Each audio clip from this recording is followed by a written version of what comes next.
Magandang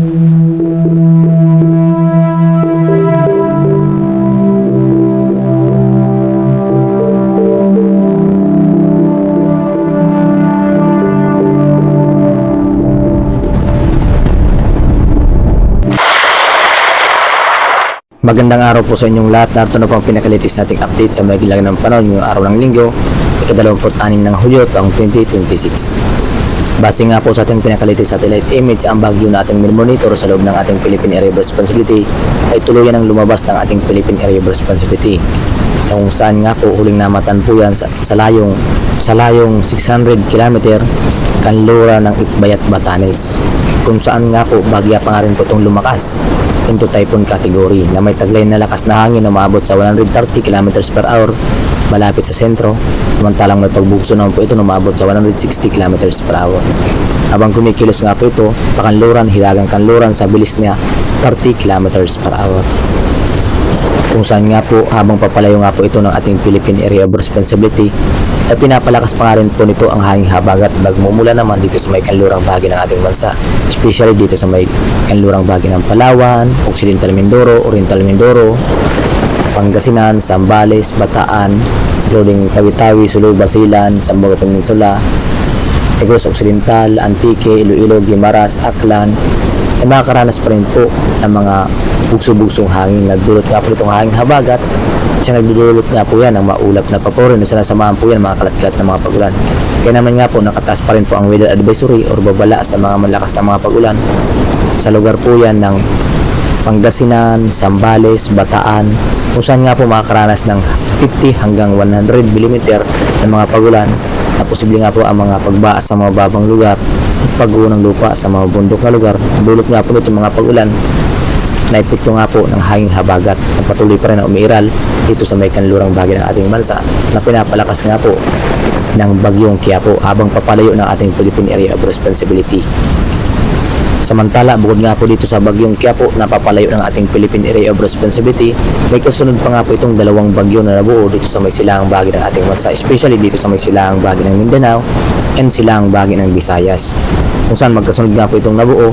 Ang isa nga po malapit dito sa ating Philippine Area of Responsibility ay isa lang low pressure area, samantalang ito namang kasunod nga po nitong low pressure area dito sa may silangang bahagi ng ating bansa ay ganap ng bagyo na may kategory nga po ito na tropical depression category na may taglay na lakas na hangin nga po ito na umabot sa 45 km per hour malapit sa sentro, samantalang may pagbugso naman po ito na umabot sa 55 km per hour habang humikilos nga po ito ng mabagal sa bilis na 5 km per hour.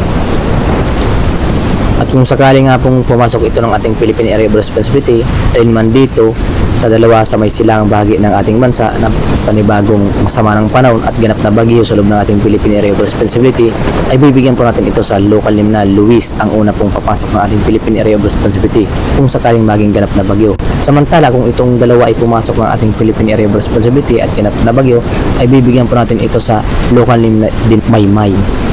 Dalawa po yan, Luis and Maymay, ang mga sumusunod na mga bagyo na pangalan. Kaya naman maging alerto lang po tayo kung sakali nga pong maging ganap na bagyo ito sa loob ng ating Philippine Area of Responsibility. Saan nga po nito, napapalakasin nga po nito ang hanging habagat na nagmumula naman dito sa may kanlurang bahagi ng ating bansa dahil patuloy pa rin po itong umiiral ang hanging habagat.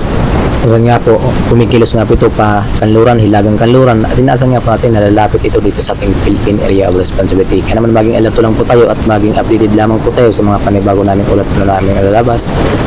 Ukol nga po dito sa panibagong bagyo na nabuo dito sa may silangang bahagi ng ating bansa. At para naman sa maging lagi ng panahon yung araw dito sa Luzon, asahan pa rin po natin makakaranas pa rin po tayo ng maulap na paporin, especially dito sa may kanlurang bahagi ng ating bansa. Sa lugar po yan ng Pangasinan, Zambales, Bataan, inasan nga po natin ang mga pagulan sa lugar na yan, samantalang sa malalabing bahagi ng Luzon, especially dito sa may Ilocos Norte, Abra, Ilocos Sur, La Union, Pampanga, Bulacan, Cavite, Metro Manila, Batangas. Inasahan pa rin po natin makakaranas pa rin ng maulap na paborin. Sinasamahan po yan ng bagyang kalat-kalat na mga pagulan. Samantalang sa malalabing bahagi pa ng Luzon, especially dito sa may area ng Legazpi, sa may Sorsogon, Albay, Catanduanes, Camarines Norte, Camarines Sur, Quezon, Aurora, Isabela, Cagayan Valley Region ay makakaranas na nga rin po ng improving weather or bagyang maulap na paborin na sinasama na rin po ng pagsikat ng araw.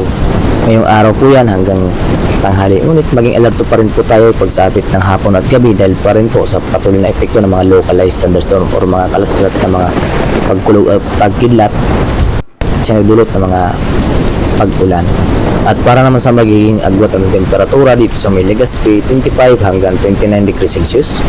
Tugigaraw, 25 hanggang 30 degrees Celsius. Lawag, 25 hanggang 30 degrees Celsius. Baguio, 17 hanggang 23 degrees Celsius.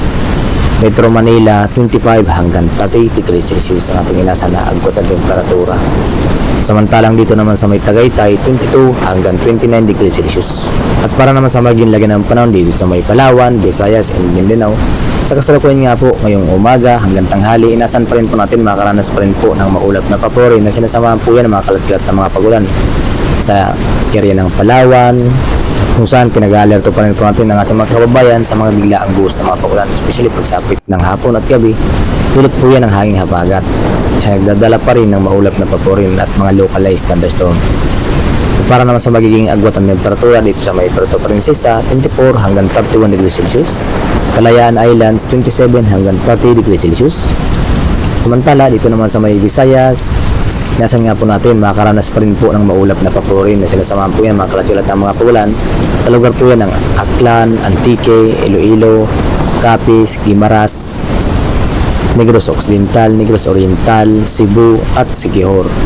Ay nasan nga po natin makaranas pa rin ng maulap na paborin na bagya nga sinasama din po yan ng mga pagsikat ng araw. Ngunit pagsapit ng hapon at gabi, maging alerto pa rin po tayo sa mga biglaang buhos ng mga pag-ulan.